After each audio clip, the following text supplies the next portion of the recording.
they showed Eric Adams of New York, and they just presented him like he was someone to listen to and go, oh, interesting. Yeah. And I'm like, you need to show the clip of when he was asked, give one word to describe your year. And he said, New York. And that's not it. That's not where it stops.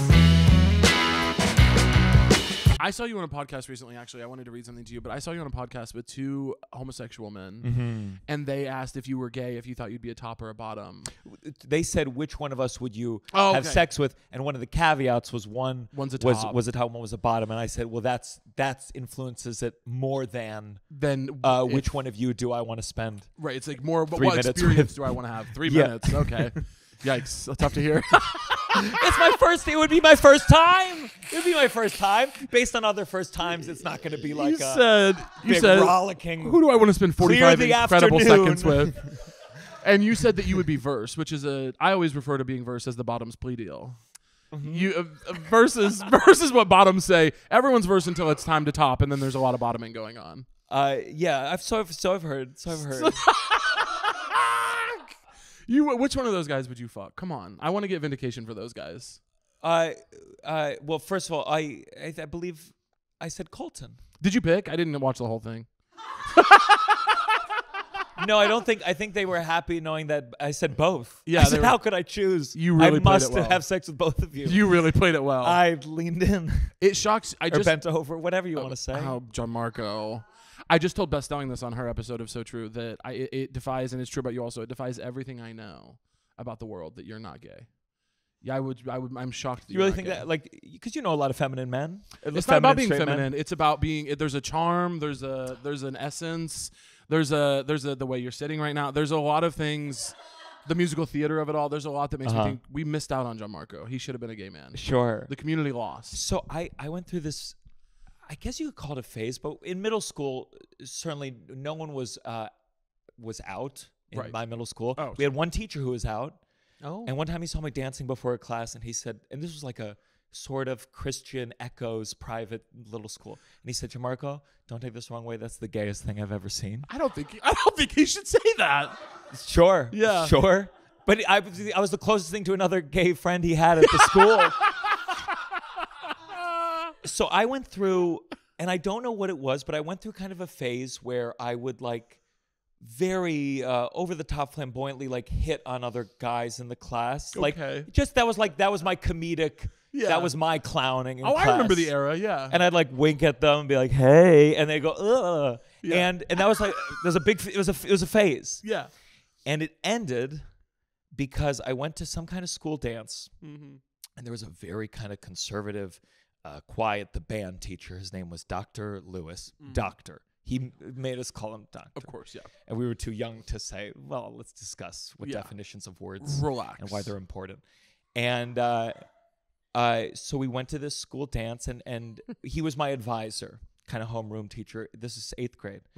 And I at the dance, I said to him, like, Dr. Lewis, save me a dance. Now, that's not to be clear. To be clear, clearly the teacher-student barriers had been broken way before this chaotic school. I want to talk to most of the teachers at your school, I think, about what's appropriate and why the students feel comfortable.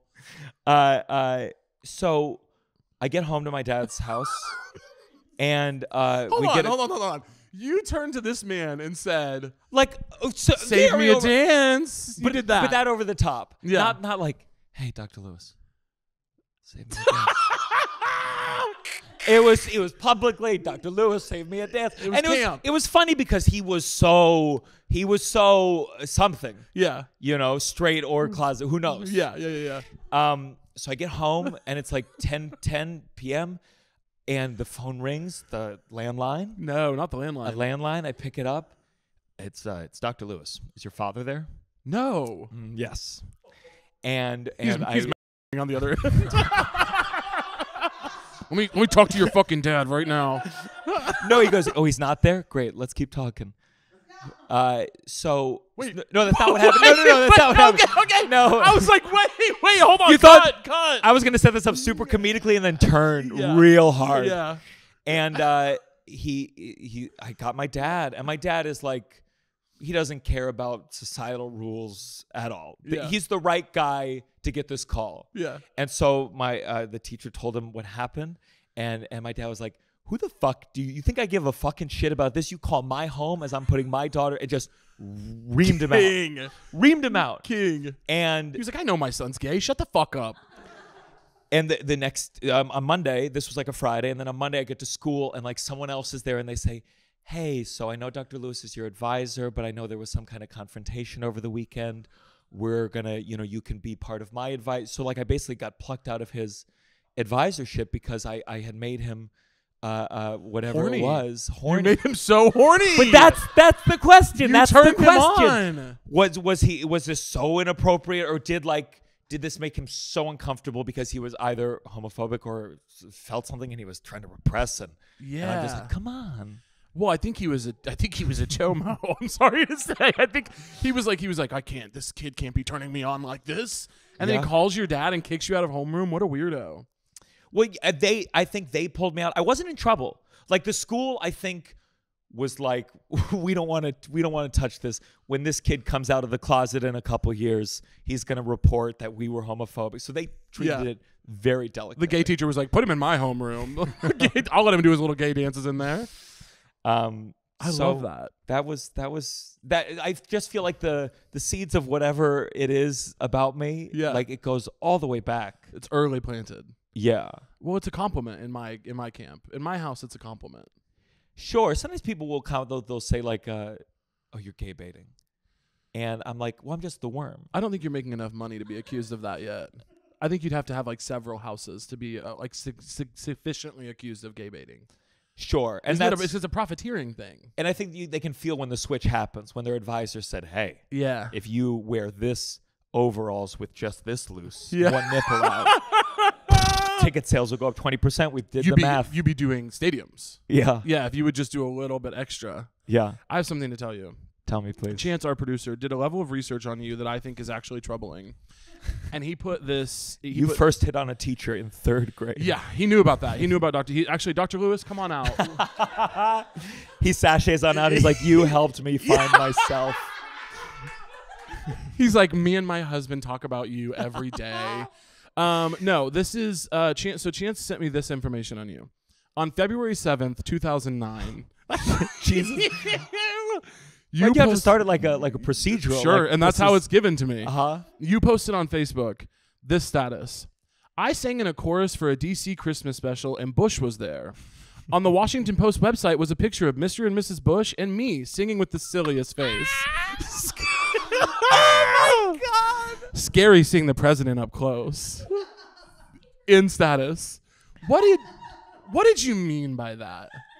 Scary because I knew then he was a war criminal, and I said I'm scared what I'm going to say to this guy when I see him face to face. You were infatuated. You said my afternoon with Mr. and Mrs. Bush. It was I remember Rascal Flatts sang. Oh fuck yes. Yeah, What'd they sing? Do you remember? They sang "You're the Best Bush" and "You're the best." No, and we agree with it all. That. I mean, this was a long time ago. I don't know if I didn't really know them, but I knew they were good when I saw them. They probably did a Mayberry or something. Sure. Mayberry. You know Mayberry? Not at all. I miss Mayberry sitting on a porch drinking ice cold cherry Coke. You don't know that one? No. That's a good song. It sounds good. It's actually about and we're giving out 2 of you doing it. It was great. Yeah. It's about weapons of mass destruction and how they were there. Uh-huh. So if they did that one, it would make a lot of sense. It is humiliating when I think about like my grandfather. And he was or my step-grandfather technically, but he was a Catholic priest, left the priesthood to marry my grandma. But he had a picture of him with Clinton that was like, that was the thing. I met Bill Clinton. I met Bill. Like in the middle of his run of rapes, like that's when I met this guy. There. And here's a picture. Yeah, alleged. And like I'm alleged. like at a certain thank you. Just let's not get you sued, alleged. But to think that at that age, the respect for power, the automatic, like, what an honor that I was just in the room with this person for a second. I get it at this age. I was a little boy. Yeah, but adults. We don't have that anymore. I don't think. Yes, we do. Do you think? It's just the circles that we are in that think, yes, we do. Who's doing it? Do you think there's people that are like, I guess you're right. There are. Come on, we see the comedians posting pictures with Biden all the time. But the moment they get in a room with Nancy Pelosi, suddenly it's like a celebration. She's wearing a kente cloth. Get in there with Nancy and her kente cloth. Well, I guess there is that. I will say, the fundraising emails I get from Joe Biden, I go, oh, people are really falling for this. He's going, come have ice cream with me and Jill. And people are going, yeah. They love it. Well, I saw my mom was watching she like, if I go see my mom, I love her, but I get MSNBC as kind of like, that's just the baseline. I'm just getting those talking points 100%. From my own mother. And they showed Eric Adams of New York, and they just presented him like he was someone to listen to and go, oh, interesting. Yeah. And I'm like, you need to show the clip of when he was asked, give one word to describe your year. And he said, New York. And that's not it. That's not where it stops. He goes, New York. He goes, I'm paraphrasing. What a world. I'm not paraphrasing that much, though. One day you could go to a bodega. The next day, a plane could fly into the World Trade Center. You never know what's going to happen here. He's right. And he's right. That did happen in New York. It's not like he made it up. One day you go to a bodega, and one day those big, beautiful buildings did fall. That did occur. But to be able to present him and my mom to have not seen that clip before, you should watch that clip every time before you hear what then he had next to say. Just as a reminder, this is who we're talking about. Yeah. And so, what did she think of him? Was she team him? She's just team. We were getting all the debates where she was like, but the colleges, but like they broke a window, and I was like, the college protests going like they broke a window and it's too chaotic, and I was like, let's go back to all the protests. And where would you be in that time? Yeah. And every single one, it's just the thought of like, no, I'd be on the right side for that one. Yeah. Just this one. And there always has been, that's the thing about these things that I'm not understanding and can never understand, because I did a lot of protesting in college, and it was the same thing then. For ours were mostly, I protested. I said Bush should get a third term. Yeah, I was like, get him back in there. I was going nuts. Get him back in there. I was like, he saw me sing. He said I did well. That's. I'm a single issue voter, and it's do they think I'm a good performer? Gianmarco, there was a big thing when I was in college. We had a lot of big protests when I was in college, mostly around like Black Lives Matter, because the Michael Brown situation in St. Louis happened while I was in college in Missouri. Mm-hmm. So we were protesting, and it was big like national news. Way to brag about how young you are. Yeah. So the Michael Brown protest happened when I was a sophomore. Shut up. Okay, but there was a big thing because when Trump got elected, they invited specifically Missouri State's chorale to come and sing at his inauguration. And it was a fucking war on campus. I wrote an op-ed in the student paper, I'm pretty sure, didn't I, Chance? About how it was unethical for us to go and we shouldn't be there. And then the university president responded to my op-ed with an op-ed of his own. Wow. It was a big, we were all up in arms about it. And they went and did it, those fucking cowards. They all went and even like my leftist friends who were in chorale were like, it's an honor even still. It's about the office, not the man. I know. I wonder how they're feeling about it today, because I feel vindicated. Absolutely. Well, just again to be clear with this Facebook message, I think I was in. Oh, maybe I was older. I was 2009. You were pretty old. You were probably shut the fuck up. I was. Oh no, 16. Yeah, you were old enough to know better. No, you weren't. I'm kidding. But it's very like when someone like that is there. If you look up in the rafters, there are gunmen. Oh yeah. And so he comes close to you, and you're like, I was like, please don't shake my hand, because I know there's. Here. Yeah. There's gunmen in here too, though. Oh. Yeah, look up. They're up there. Wow. Not enough budget for like a full walls around you, but somehow that's where all the money went, I guess. Yeah, all went to the snipers. In France, if you do a show in like Paris, you don't make any money because you have to pay for a security guard that walks with you. And it's because they had like a shooting at a concert a couple years ago. So like you have to pay a lot of extra money for an individual bodyguard to walk with you. At the show? Yeah, and you're like, not me. How would you like to die? I've always thought about like, do I want one of the dying on stage? I'd like to get killed by a fan, and I think I will. You mean like, I thought like a little like I say one final joke, everyone laughs, some people stand, and then I sit back and I. Oh, you die peacefully. You meant like a fan. I think shanks you. I think so. Yours was a really sweet version. My version is I think a fan. comes up and jabs me with some kind of sedative, and then 3 or 4 of them drag me away, and then they hold me for a little bit in a misery situation. So the whole audience was in on it. They're letting this. No, this is after the show. In. This is a place where I didn't have. This isn't France, so I don't have a security guard. This is like I'm walking back to the Aloft Hotel where I'm staying, and yeah, they get me, and then they have me for a little bit. It's like misery. They're like, write us jokes, and then they probably kill me. Oh, it was more complicated than. Yeah, it's like a whole story that I have. I think it would be kind of cool. I just want to go in an interesting way, you know? Yeah. And you don't have it. You don't have a. How would you like to go? I think my way is interesting. I'm sorry. Just gently on stage. I want to be kidnapped for years and forced to write jokes. You want to go gently on stage? Is that your actual truth about how you actually want to die? I think like it starts on stage. Yeah. Oh no, it's coming. And then they crowd surf me to a bed. Yeah.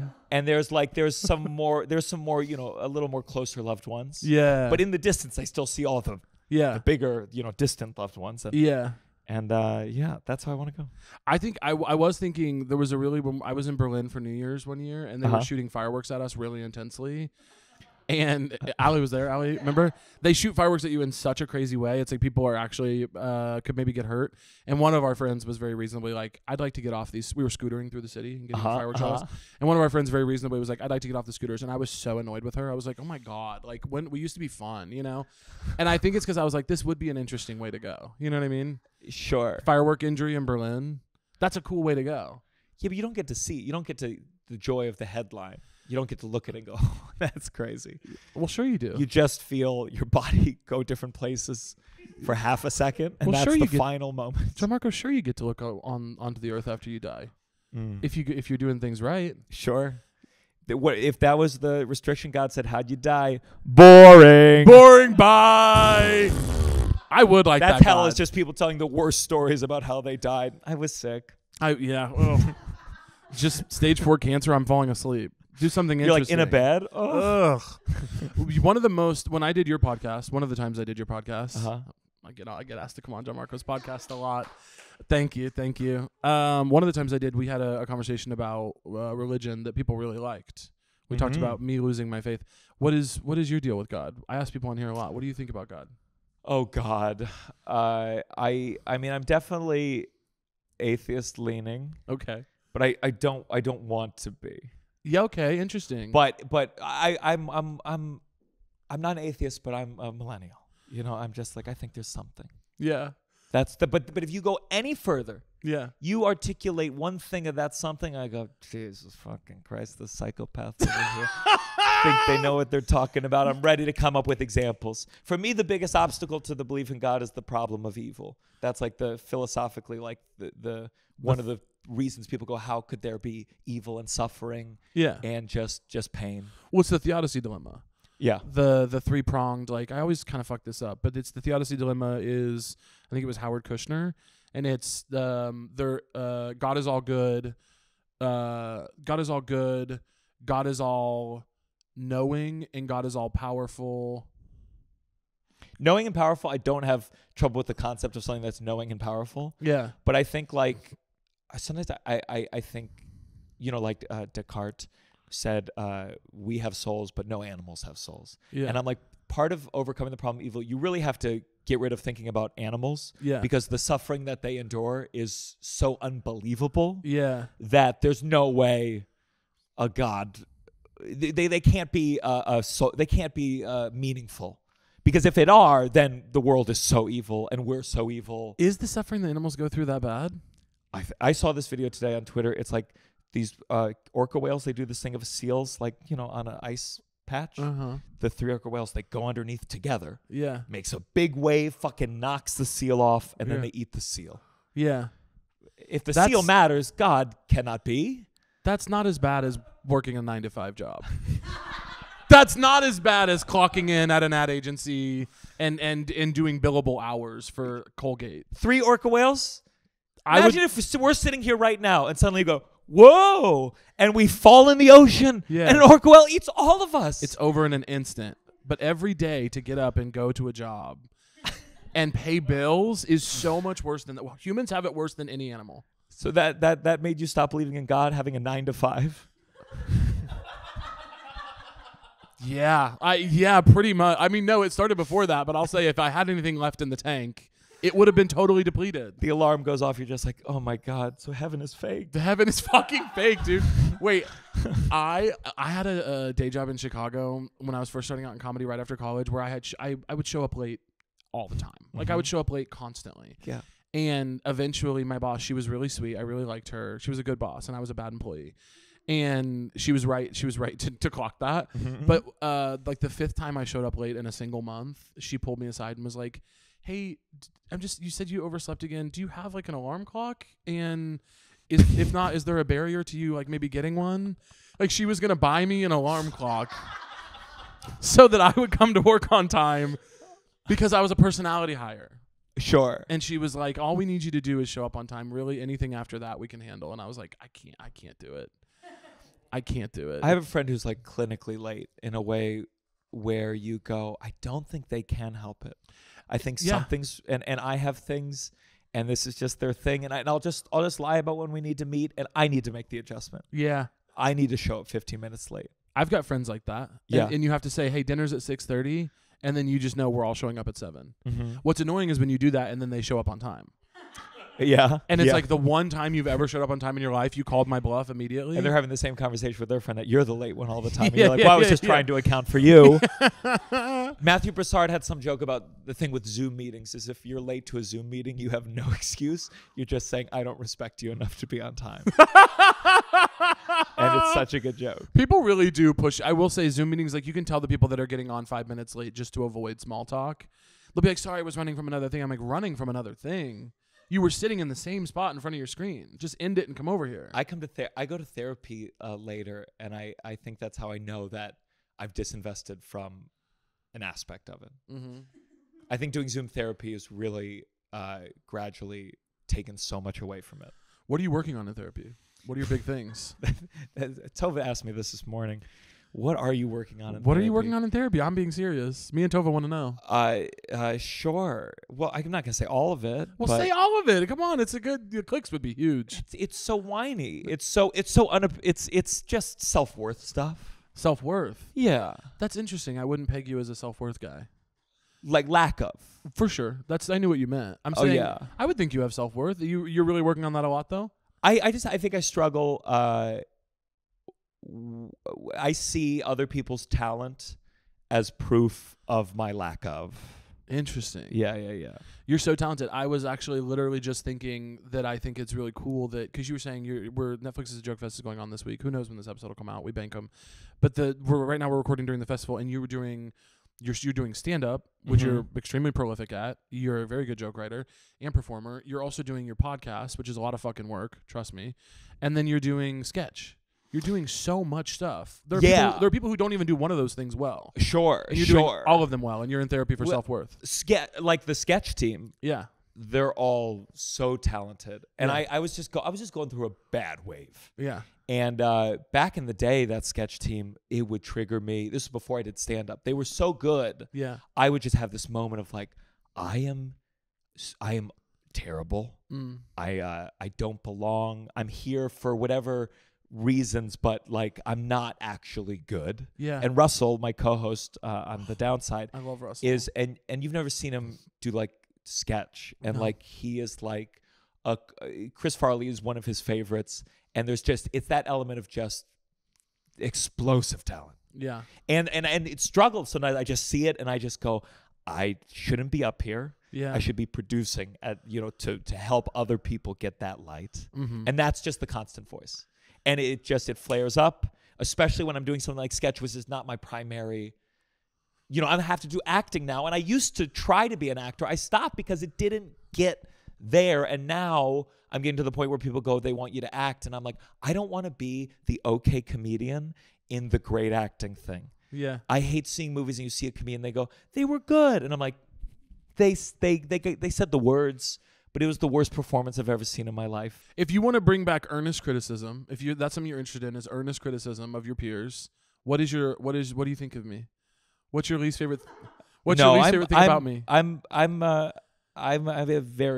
very big fan of you. What's your least? You have to pick a thing to be critical of. I have to pick a thing? If you have to pick a thing to be critical of, this is a safe space. Let's bring it back. Let's be the change we want to see. Enough with the football.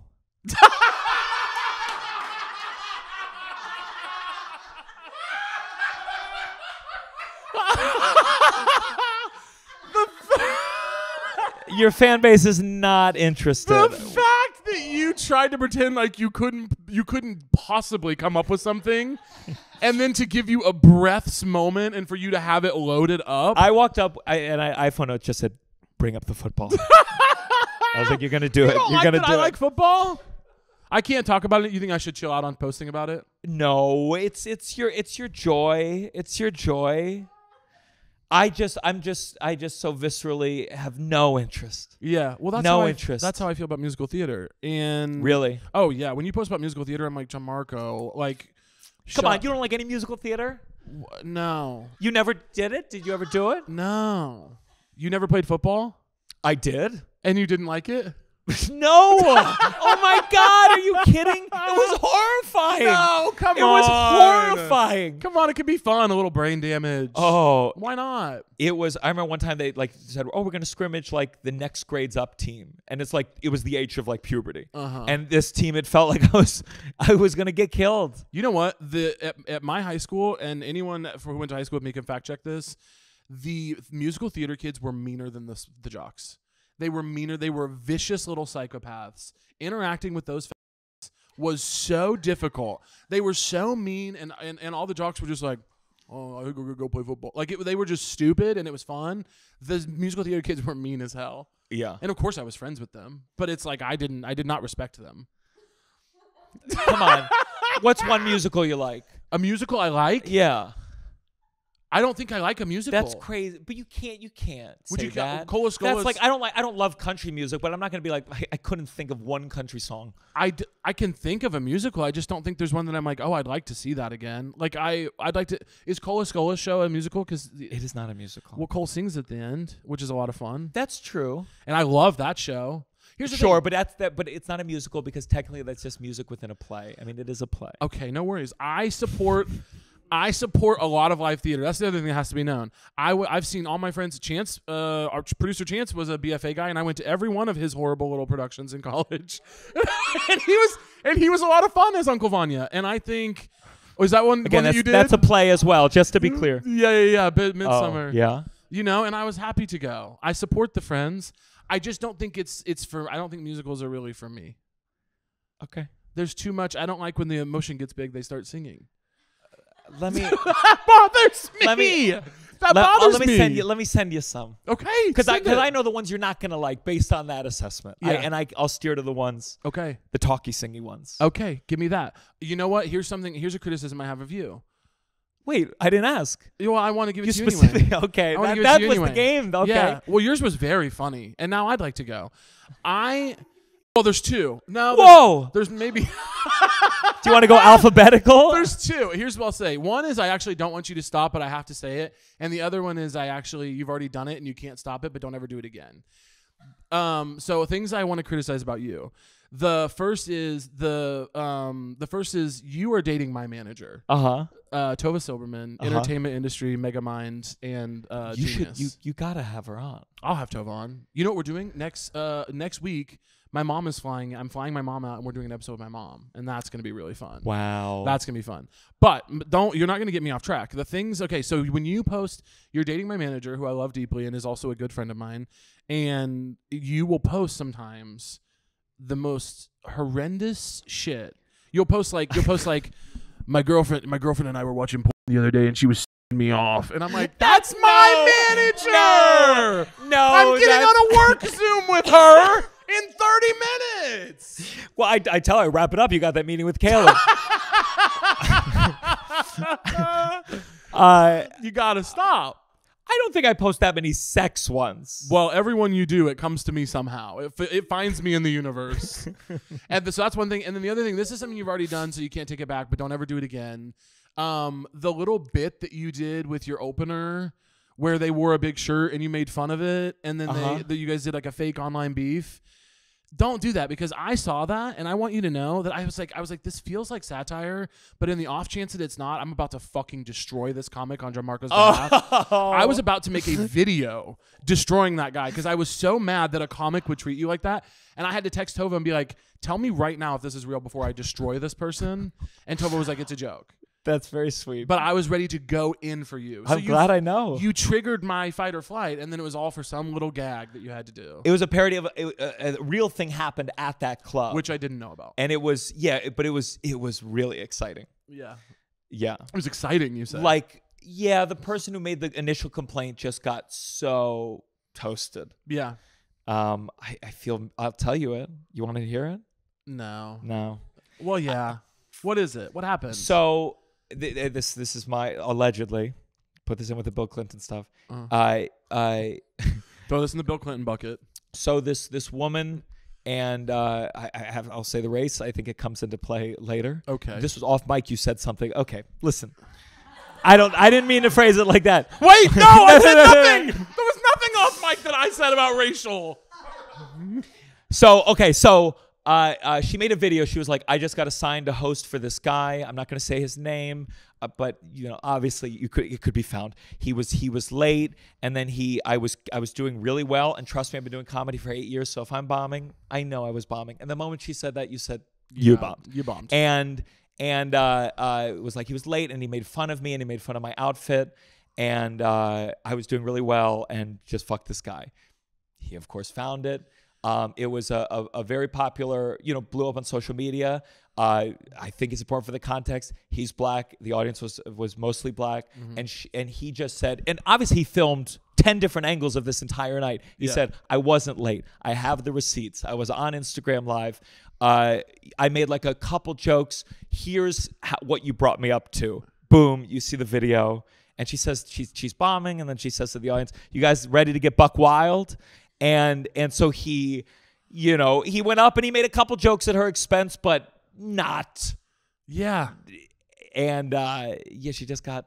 You're a comic. There are a lot of comics now who act this way. This is the meanest thing I'm talking about. This is silly. I don't like this. This is dumb. This is number one. Why any venue I play, I have never and will never let them pick who's on the show. They never book an opener for me. They never book a host because I'm like, they have favors to fill with those slots. They have favors to fill, and that's great. And shout out to those comics. I hope they're getting the stage time that they need in Fort Worth or wherever.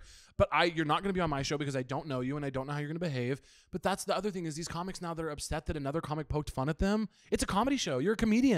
Grow up. I don't understand. There are so many joyless, unfunny people doing comedy now who actively hate jokes and comedy. I'm like, what is your problem? Sure, but I also think like the social media, it's just the social media helps you escape from the pain. I've been made fun of in a comedy setting, and I feel sad. But I think with social media, it's like, I feel sad. I'll make a video, and then I'll get people to go like, fuck that guy, and it'll take away this feeling. And so they don't think. They don't think there's a video of me bombing and I'm going to say I did well, and people have ears and I can't say, oh, the sound, turn up the sound.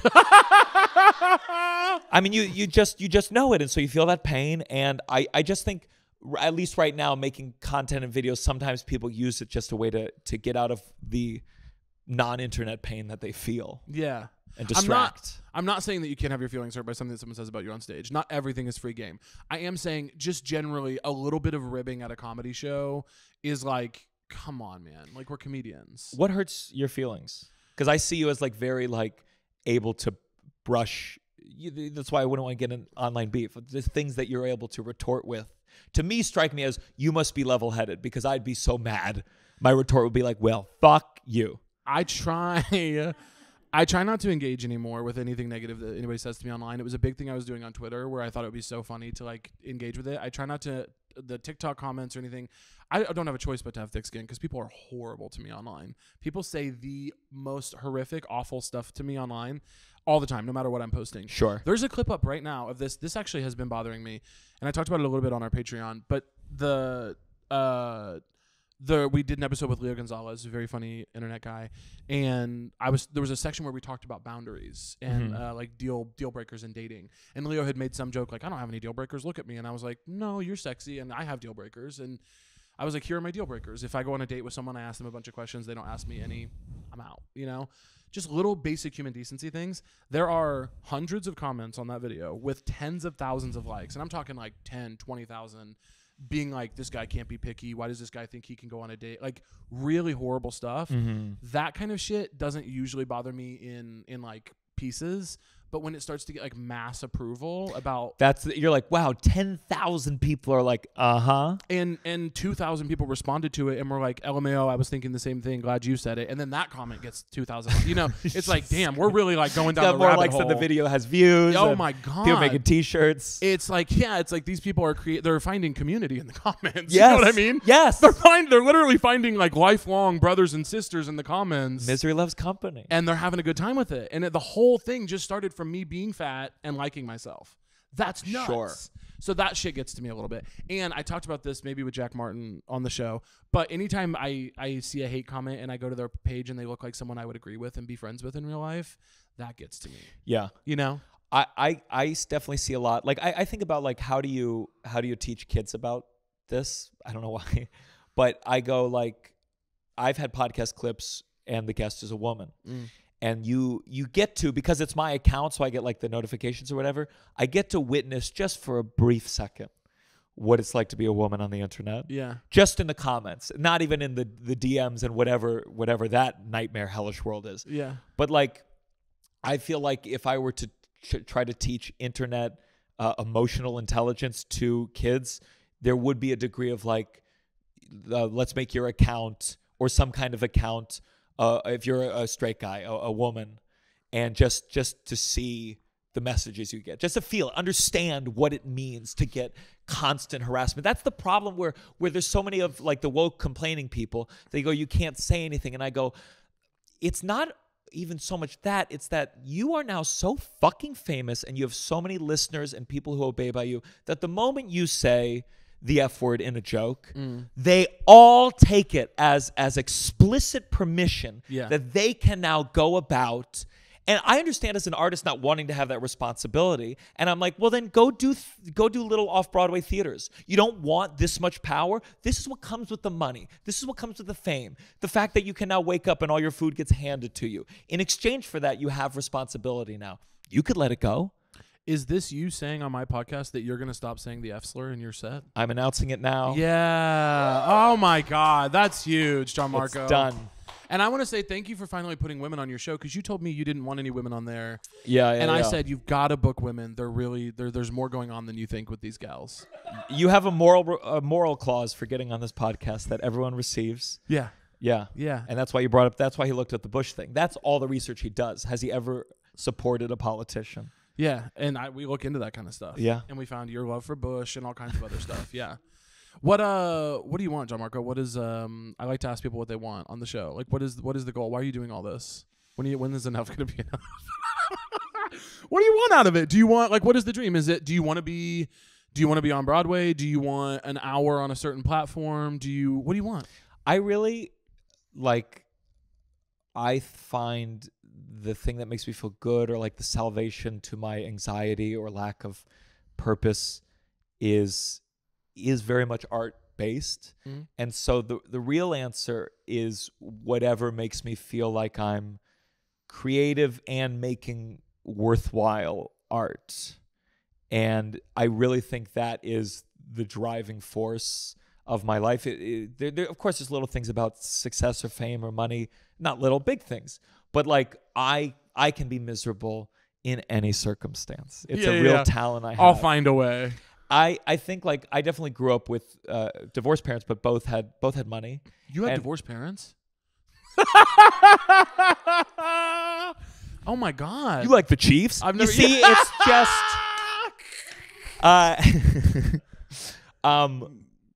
But the one thing I know about like growing up with money is a deep understanding of this does not make everyone feel good or happy or in a community, and it's all rings hollow. So I know that there's not happiness in that realm. And then when I die, I'll find out there's not happiness in the realm I'm talking about now. Yeah. And I'll try to tell a young person, they'll go, shut up. Yes. And no one will learn anything, and we'll just continue. Right. So the answer to the question was what then?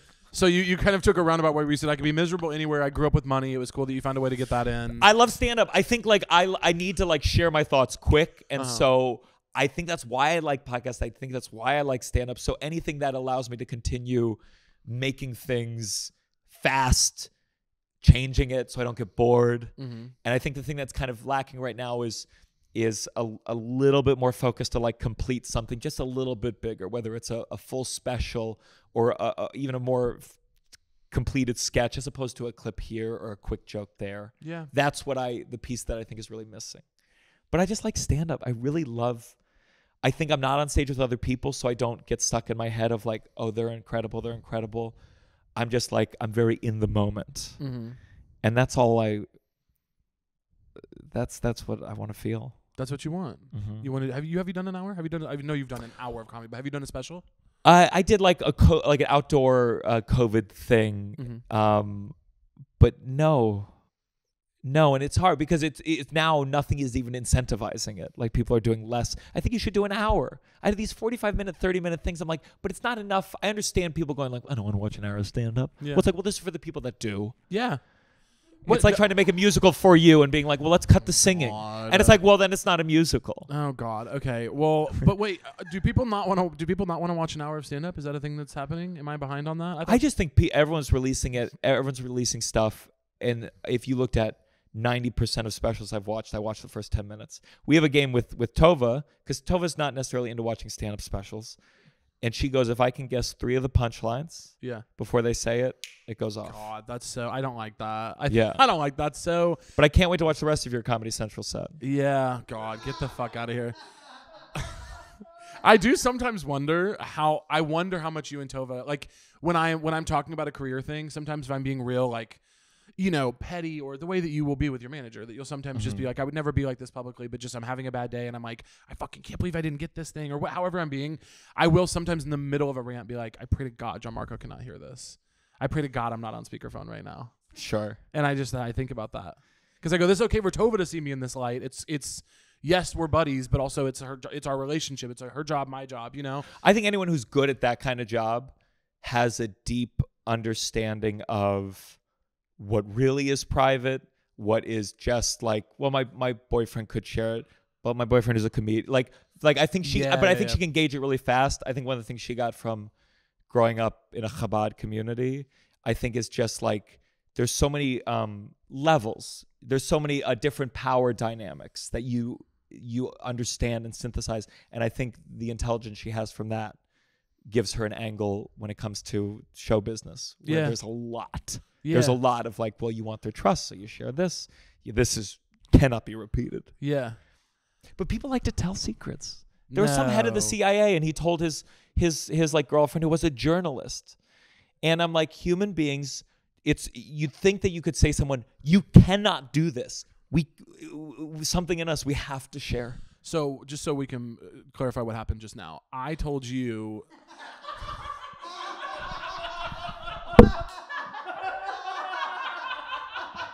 that I was nervous that maybe things I tell your girlfriend in confidence might get back to you, and you said people love to tell secrets. You said it's human nature. We can't help it. Oh God! Just so we all know, I said she's excellent. I think there have been things where I see something intense. There have been. Listen, I swear to God, I know something's wrong. Yeah. So the other room, I'm like, oh, something's changed. Uh-huh. And there's plenty of things that she goes, I can't. And then I get a little thing, and I'm like, I can't, and I totally could. It doesn't matter at all. It's inconsequential. The truth is that I do think about it, but I think maybe in the entire time we've worked together, which is coming up on like 5 years, which is crazy, I think maybe there's been like 3 or 4 moments in that entire time that I would be like, that would be something I would actually care about. All the other ones, I'm kidding. I don't really care. Mm-hmm. I don't think I'm a very intense person about my career. I had no idea you were petty. It's a shocking revelation.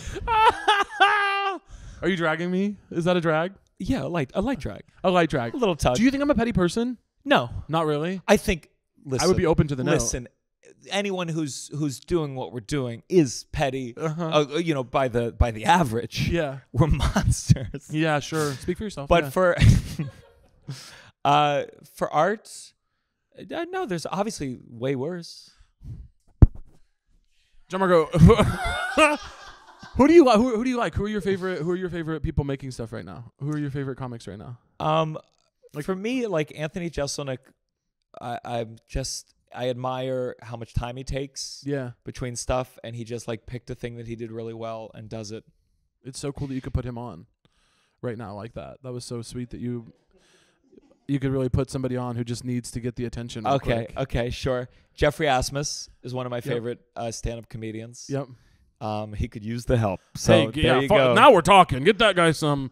No, he's very funny. I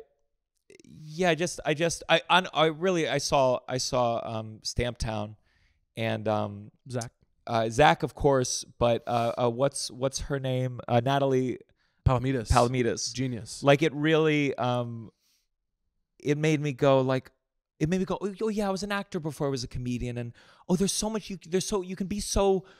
can do crazy things, and I don't need to be so restricted by the stand-up world, which is just there's a lot of like that's not cool. Yeah. And I see that I see her, and I just like it really just clicked with me, where I was like, you're a fucking genius. Yeah. And you make me feel like I should be freeing myself, and that's great art. She's so good. Not only she's in a league of her own, I think. She really is so good. And it's so different. Like, I could point to the jokes like as a stand-up comic, but there's just something deeper that's so brave. Mm-hmm. Like in a real way. That's what I consider to be like brave. Yeah.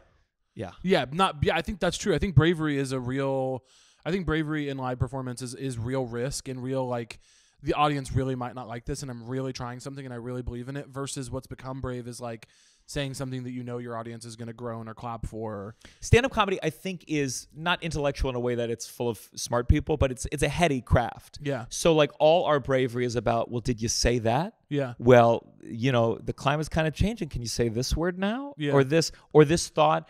And some of it's, I think, can be brave, but I think so much is just like, you said a word or you didn't say a word. Yeah. Okay. But then when you see like clowning, you're like, oh, bravery can be like, you are making yourself look ugly, or you're making yourself do something insane. You're making people, a lot of this audience is not going to like this next thing you do. Yeah. But for the ones who do, it makes it worth it. The fact that they don't like it makes it art. I think the difference is ego.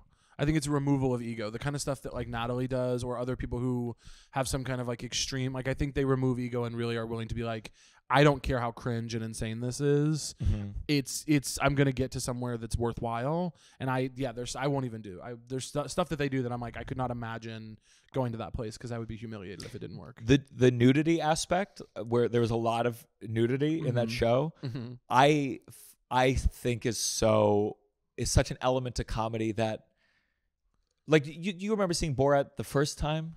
No. They have a scene. You saw it though, right? No. It's too late. There's too much to feel what it is. But there's a scene where him and his like buddy in it, they're naked and they get in a big fight and they just wrestle, and it's so graphic. Yeah. And so much just their assholes are in each other's faces. Yeah. And it's hilarious. And I go, that's an element to comedy. Yeah, I bet it was very funny, Gianmarco. I bet you were laughing. I bet you were laughing so hard at that and not getting horny at all. I bet it was just a laugh riot in there. Yeah. The way that they like made love to each other and they both came at the same time. Yeah. It was just like, that is funny. What was that Jennifer Lawrence big comedy they just put out? Yeah. No Hard Feelings. No Hard Feelings. The scene in that where she is completely naked on the beach doing the fight scene, to me, that's what you're talking about. I'm like, that was so fucking unexpected and funny. And in the first 30, I heard it, like, people were like, oh my God, the scene. It's in the first 30 minutes. Yeah. I was like, where does this end? I laughed for like 10 minutes. I thought it was so funny. Yeah. I never saw Borat. I missed out on some of those big comedies around that time because you were busy watching The Game. I was busy watching The Game. Gianmarco, what's so true to you? I worry when you talk about astrology, in a way, it feels like a hacky complaint. But just because everyone's complaining about it doesn't mean it's not wrong. Nevertheless, she persisted, kind of moment. Yeah. I don't like how casually people feel comfortable bringing astrology into conversations, because it forces me in a place where I have to either start faking who I am and disrespect my own true feelings about a thing, or somehow come off as like the craziest person in the entire world, ruining what was a lighthearted comment. Yeah. Astrology needs to be treated the way that we do religion. If I go to a yoga class and the teacher came up and said, "What did everyone thank Jesus for today?" That would be strange. Yeah. I think people would complain. But yet the teacher can come in my yoga class and go, "We got Tauruses here. Did you see that this morning?" And I have to go, you either bring religion into everything and we all get to confront how we feel about everyone's religion, start every spin class with an Allahu Akbar, or we don't. Yeah. Or we don't. Because for me, I'm like, what is this conversation? You might as well walk in and say, "So, did you see there's 3 stones in the lawn this morning?" Yeah. "Someone's getting fucked tonight." Like, to me, that is as meaningful of a statement as this to that. It's 3 stones in different places. So basically, you're so true is that one yoga class you went to should have been ran differently. Is that pretty much the... What happened at this yoga class? I mean, but people bring it up in conversation. They bring it up on podcasts. They bring it on my podcast, and I'm like, my people who listen know my feelings on this, so I can't do the polite thing of like, "Leo," and they go, "Oh my God, I knew you were a Leo. Your attributes are an asshole, and you're not courageous, and nobody likes you. I knew you were a Leo." And I go, "Thanks. You're not courageous." but it's like in that moment, I feel like I'm a jerk because I know we shouldn't talk about it, but why are you bringing it up? Yeah. I'll start bringing up Jewish shit. I know enough from Tova. I'll bring in all the Jewish. You didn't know Jewish stuff before Tova? I mean, I knew like the commercialized version. Yeah. Now I know there's kosher and then there's Passover kosher, and this makes sense. And we put aluminum foil over anything that might have touched a molecule of bread. I'm like, we're talking science. I don't like your tone right now. I don't like the way you're talking about Jewish people right now. We do this tradition. I'm Jewish. We wear listen. hats on our heads. I don't like the. Oh, we. You know what I saw recently? What? So it was. It made me so mad. It was. It was like some Jewish guy was making fun of college kids on campus. They were making a speech, and one of them had a guy had a belly shirt on, and he said like, "It's hard to take you seriously when I can see your belly button." And I said, "Well, it's hard to take you seriously with that teeny tiny hat on your head." Like, shut the fuck up. Shut the fuck up. You think that's not weird because your friends do it? And it made me mad because it obviously had a whiff of not a whiff. Yeah. It was like, oh, a man showing his belly button. Yeah. And I'm like, you're the reason. You said you think you can be homophobic. I'll be anti-Semitic. Yeah. But it's one of those things where I feel like, I can talk honestly about that because I am a Jew. That's so true. I am a Jew. I've always said that about you. All right, who are you going to vote for in November, do you think? You going to go in for Biden? I'm so lucky in New York I can say the thing of like, it doesn't matter. Oh yeah, because in New York you think you can cop out because it's going to go for Biden anyway. Yeah, I wouldn't even call it a cop out. It is going to go for Biden. And I think there's some degree, first of all, so it doesn't matter. Right. But second of all, I'm like, I don't need to contribute to Biden's popular vote count. If he wins and has historically lower popular vote in New York, which he's going to win anyway, that's better information than me voting. So I would either abstain or write in, you. I'm not 35 yet, but trust me, when I am, we'll start having some conversations. Gianmarco, we have a segment for you called True or False. I'm going to read you 15 statements, and you're going to tell me as quick as you can if you think they're true or false. And if you win, if you get 10 or more correct, we're going to give you $50 US. Really? Yes. 15's a big number. 50's a big number. That's a long segment. Well, here we go. 15 statements, 10 or more correct. UCB stands for Upright Comedy Brigade. False. Upright Citizens Brigade. Satriale's is the name of the pork store hangout on The Sopranos. True. True. Let the Bodies Hit the Floor was written by the band Godsmack. False. False. Do you know who it is? Drowning pool. Correct. Al from Winnie the Pooh lives in a cave. Who's Al? Al from Winnie the Pooh lives in a cave. Fuck. False. False. He lives in a tree. Wes Moore is the current governor of Maryland. True. True. The small room at Flappers Burbank is called the Nesquik Room. False. False. It's the Yoo-Hoo Room. Yeah. The University of Miami's mascot is Sebastian the Duck. False. False. It's Sebastian the cane? Ibis. Ibis. The original Mario Kart game. The original Mario Kart game released in 1992. True. True. Starfish don't have brains. True. True. The Drowsy Chaperone won 11 Tony Awards. I know it won a lot. I'll say true. False. Fuck. We got you, motherfucker. It only won 5. Gordon Ramsay has ran in over 15 marathons. True. True. The lead singer of My Chemical Romance is Cody Way. False. False. It's I forget his Gerard Way. Gerard Way. Anne Bogart invented the 6 viewpoints theory for the theater. True. True. Kangaroos can't walk backward. True. True. There are more stars in the universe than grains of sand on all the beaches on Earth. True. True. Wow. How many? 14. 13. Yeah. Not bad. That is not bad.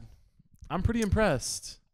Chance wrote you some softballs, but that's not bad. What you some did of them just I there. knew, and some of them it was that thing of like, this feels like it would be true given the order or the cadence of how many. I think one episode we should write one that's like 7 trues in a row and see what we do with that. Mm-hmm. We're not getting creative enough with the cadence on it. The rhythm of the trues and falses. I was like, oh, there's a true, false. I've cracked the code. You got it. Yeah, it's like choosing C on the Scantron. There's a thing. You must be losing big money on this podcast. Yeah, we wrote Adam Conover's episode is coming out this week. Adam Conover's episode, Chance wrote such a hard one, and really I think what he got so. Yeah, because that's his whole brand. He's the guy who's supposed to know things. And that's why Chance wrote a tough one, and he was definitely like, really? Okay. Yeah. It was a good one. Chance wrote a good set for that. Yeah. Oh my God. Well, hey, Gianmarco, it's been such a privilege to have you. Thank you. We love you on this podcast. We'd love to have you back. Listen, I'm so happy to do it. I begged you for months to do it. I had to beg and scream and cry to get you in here. Well, I'll be here more. Come to LA more often. I will. You come should to be New York. Bi-coastal now. I'm in New York every month. What is bi-coastal? I mean, you're doing your thing. Your thing makes a little more sense. I don't know if I can ever be bi-coastal. What do you mean? Because I travel every weekend. So it's what? like, I don't know. Tova, listen, Tova wants it. This is all we're talking about right now. Is bi-coastal easier. It would make it easier. Well, eventually you guys should settle down somewhere in the middle, maybe like Kansas City. No, but it would make it easier. Caleb, come on. It would make it easier to do your little weekend thing that you do if you had a place in both. My little weekend thing. You go. Oh, my career. Next weekend I'm gonna do. Make it up. Let's Arizona. Hear it. Okay. Well, I guess I'll be at the LA house that week. Mm-hmm. It's good stuff. Sure. And you can afford it. I've seen the numbers on the podcast. I know what you're Tova doing. shares that about me to you? She shares. At least there's an exchange of information. Tova shares your W-2s with me. And I know at the end of the year, everything, your 1099s, I know what's all coming in. You can afford an LA place. So get on out here. Sure. Is there anything you want to tell the listeners before you go? Listen to my podcast, The Downside. Caleb's both 2 episodes are on there. Very popular episodes. And very popular episodes. Not for nothing. And just see me on tour. All my dates are, on my Instagram links and all that stuff. Go see Gianmarco live. Check out all of his stuff online, on TikTok, on Twitter, on Instagram, on YouTube. And hey, this has been a great treat for us. We love you. Thank you. Love you too.